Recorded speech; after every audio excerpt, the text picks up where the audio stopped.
Alright guys, welcome back to another vlog, second poker vlog of 2025. And before we get started, I gotta say, this is literally, no exaggeration, the most crowded I've ever seen this place. I'm parked outside, well, a car just parked next to me, but I was gonna show you, I'm parked right next to like those little mobile trailer storage things, all the way in the back. And I literally never have parked this far back. It is Friday, but I don't know what is going on. There must be some event or something.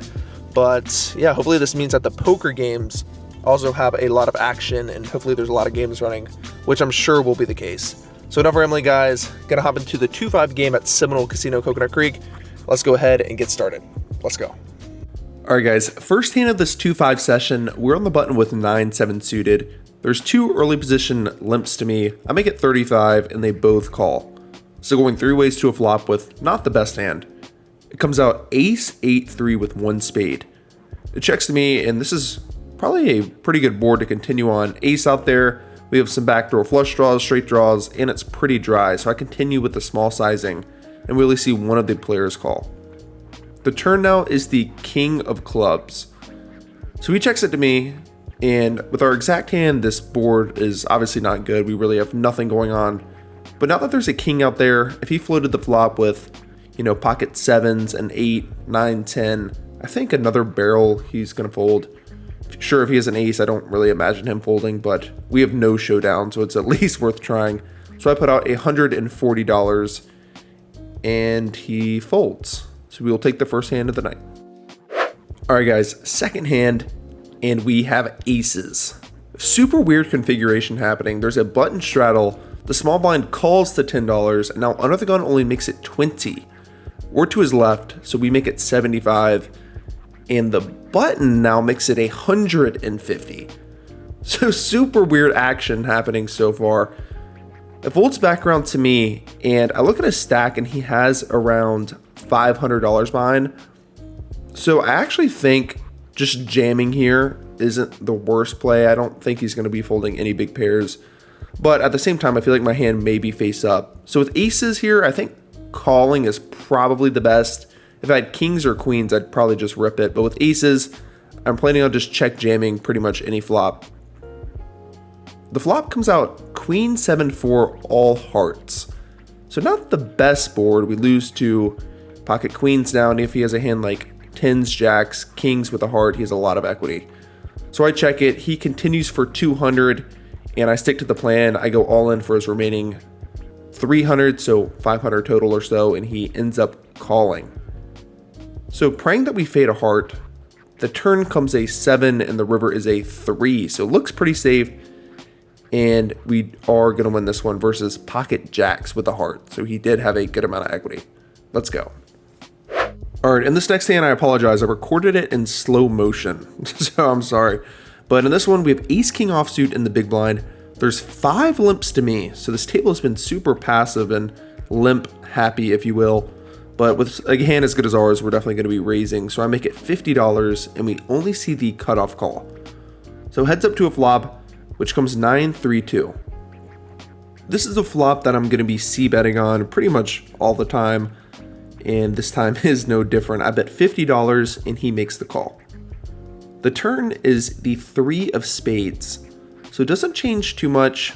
If we were ahead on the flop, I would imagine that we're still ahead. And when action starts with me, I think a check is probably the best play. If you floated flop with like jack 10, queen 10, king queen, ace jack, those kind of hands, maybe they will start to bluff. And we're still very far ahead of those hands. So I check it, and now he bets $125. Sure, I mean, he very well could have some sort of pair, a 9 that is ahead of us, but even if he does have those hands, we're not in that bad of shape. We could hit ace or king, or like I said, we could very well be way ahead of hands like ace jack, king queen, jack 10, those kind of hands. So I make the call, and the river is another 9, which is a pretty good card, I think, although now we do chop with any other ace. But it makes it less likely he does have a 9, so kind of indifferent about this card. I check it, and he immediately checks it back, which I actually don't like because I think he does probably have a good amount of showdown. but we are going to be winning this one versus King Queen. All right, guys, this hand is just weird. I'm not even going to lie. We have Ace-8 offsuit on the button, which is not a good hand at all, but there's 4 limps to us. This table's just been so passive, so we make it 40, and unfortunately, they all call. So starting off the bat, I mean, this is just not a good spot to be in, but at least we are on the button. The flop comes Ace King Jack with 2 diamonds, so at least we have top pair. A player in middle position now leads out for $25, so a super small bet. And whenever somebody donks or blocks bet, or block bets, I don't know what terminology to use. You guys know what I'm trying to say. If somebody bets super small, you normally just treat it like a check. At least that's what I do. And I think if it checked to me, I would probably check back. But I don't know. This time, it just feels different. Like, I've played so much poker to know that this is probably a draw of some sort. So, even though our hand is very marginal, I think a raise is not the worst idea. I make it 75, and it folds back around to him, thankfully, and he makes the call. So, at least now we are heads up to a turn, which comes the 6 of hearts, so a total brick.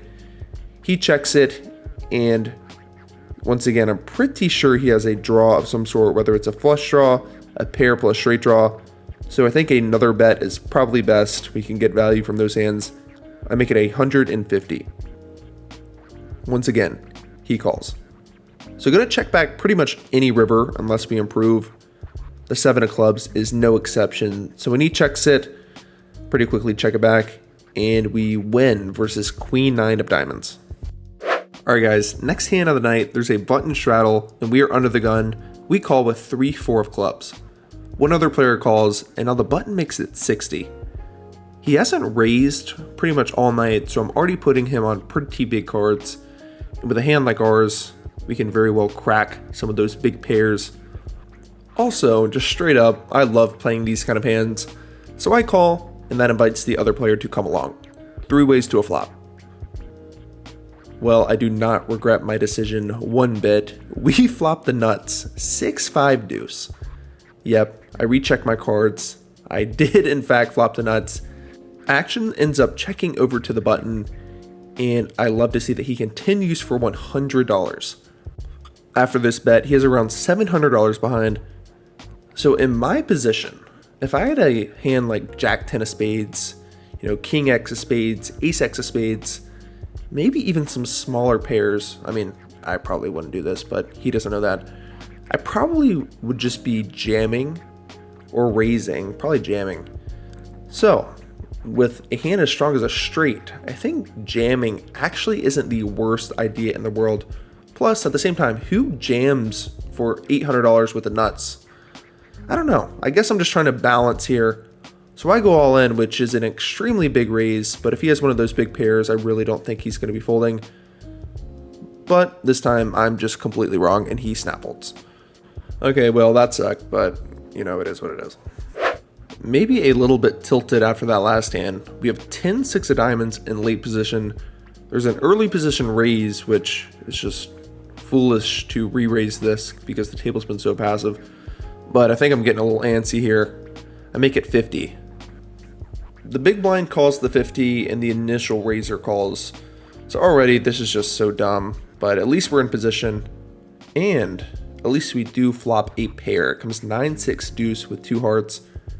It checks to me, and I think a c-bet here is probably okay.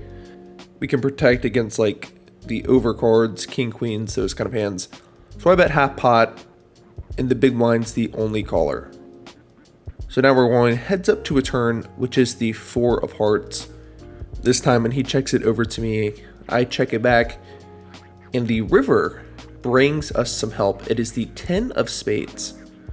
Sure, we still lose to 7-8 in any flush, and 9-10, but that's less likely considering we have a 10. But I'm not so worried about that after he checks it over to me. So I think we have the green light to go for some value. I bet $200, I guess just targeting a non-believing 9. He pretty quickly grabs chips and just throws them in the pot.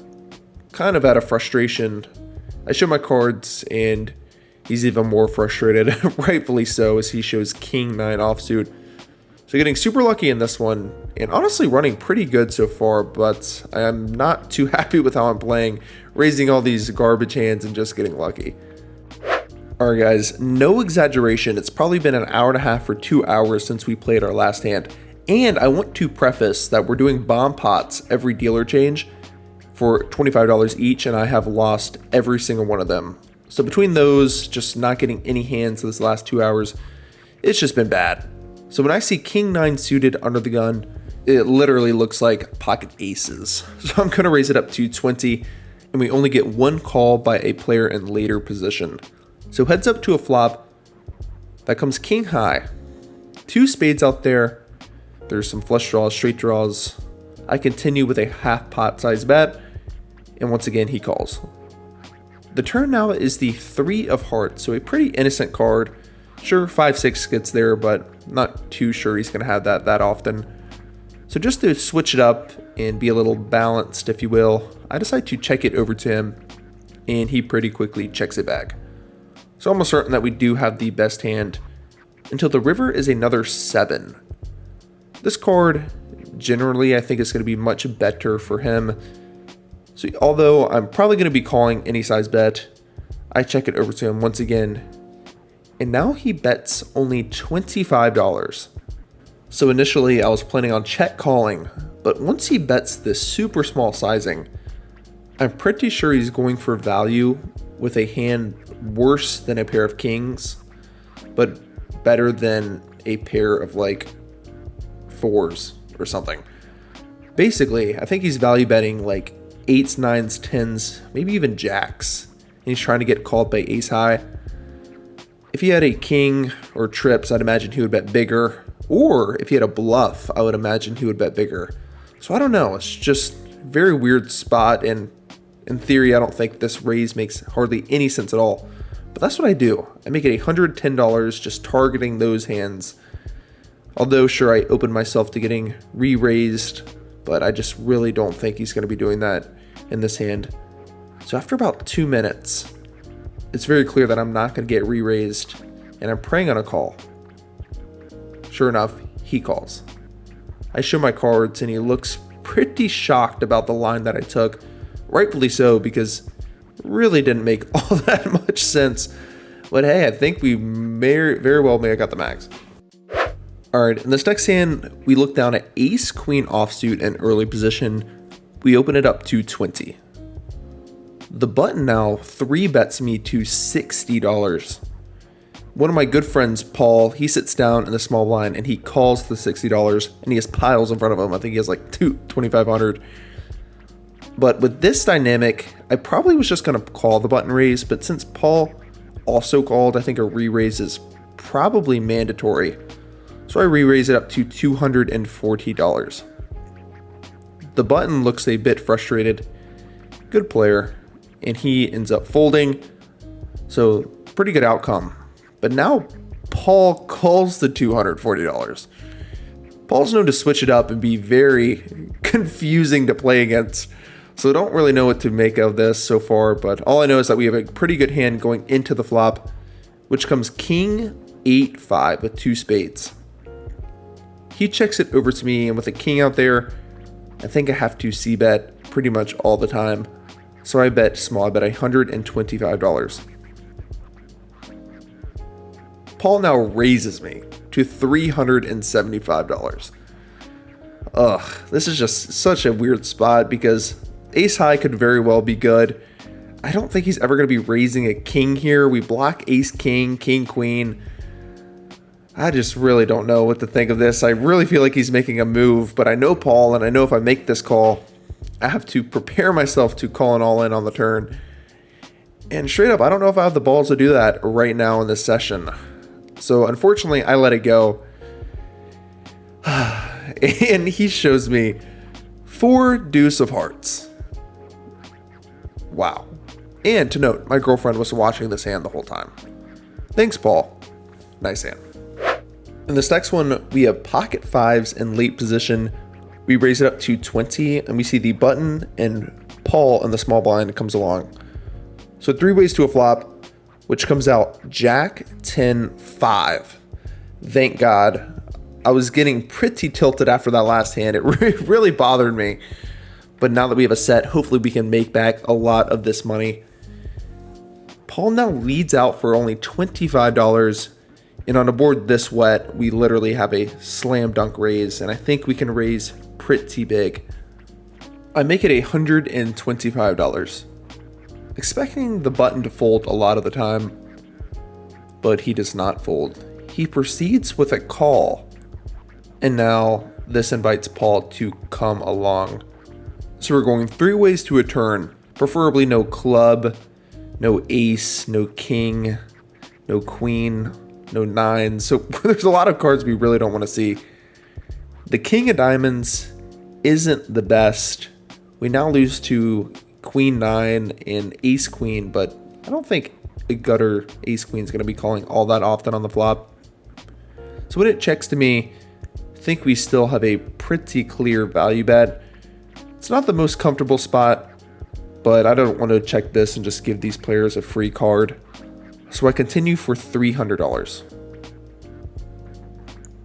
The button folds and Paul folds as well. So not the biggest pot in the world, but luckily we are trending back in the right direction. So now we are playing pretty short-handed. It's later on in the night, and we open up Jack 5 of hearts.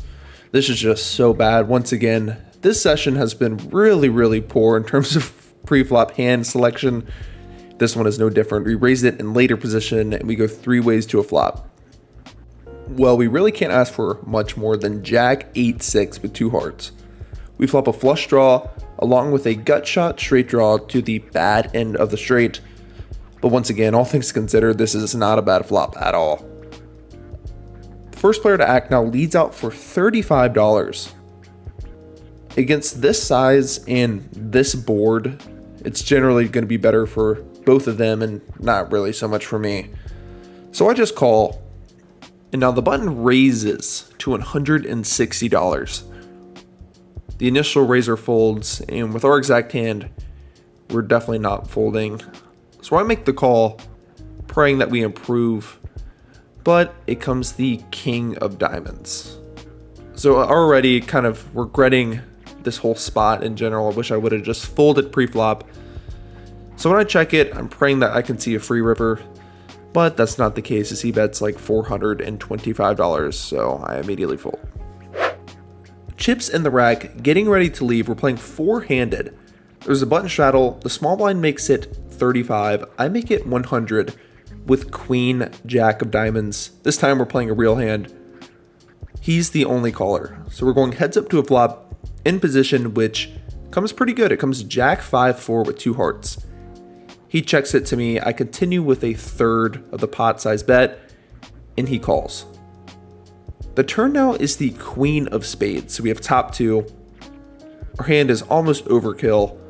When he checks it to me, I really want to get value from some of these smaller pairs, like 8, 9s, 10s. But at the same time, if he floated flop with like ace, queen, king, queen, or if he turned a flush draw of some sort, I don't think he's going to be folding. And we're playing 4-handed, so I'm more likely to have bluffs here. So I elect on betting $225, and he shows me that he had pocket 10s and ends up folding.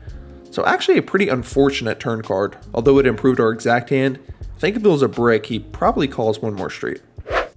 Alright guys, this last hand is actually pretty crazy. We have ace-6 offsuit, so we're back to playing marginal hands. But this time I think it's justified. There's a button straddle, and he actually has one of his cards exposed.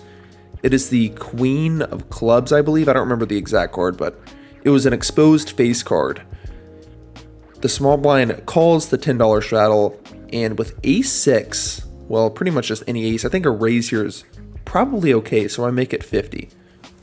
The player to my left, I think he knows that I'm trying to capitalize on this exposed card and the limp.